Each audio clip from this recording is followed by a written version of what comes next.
Justin et sa fiancée Eve vivent ici dans le nord de la Thaïlande. L'Australien et la Thaïlandaise tiennent un commerce de vêtements et ils attendent un enfant. Peu importe si vous êtes gros, si vous êtes moche, même si vous avez du vomi autour de la bouche, il y aura toujours ici une femme qui voudra s'occuper de vous.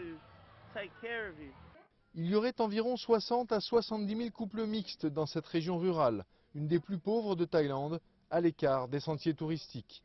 La fiancée de Justin a 21 ans, soit la moitié de l'âge de son mari, et elle considère que vivre avec lui et ses copains n'est pas toujours à son goût.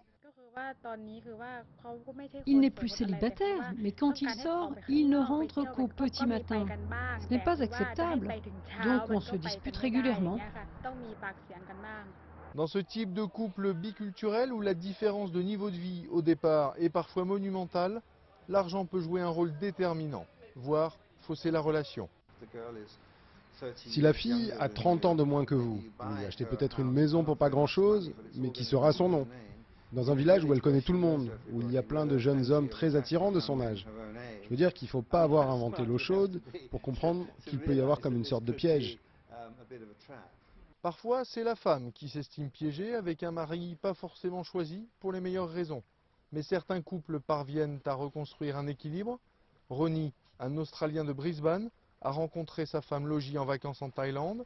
Il a choisi de partir vivre dans le nord-est après mûre réflexion. Ils ont monté une petite exploitation de pisciculture en quête d'une vie toute simple. Je crois que j'ai eu la chance de rencontrer Logie et d'avoir trouvé cette confiance, cette organisation. Ronnie espère que son entreprise profitera à ses voisins les plus pauvres. Il lui arrive aussi d'aider la police touristique à titre bénévole.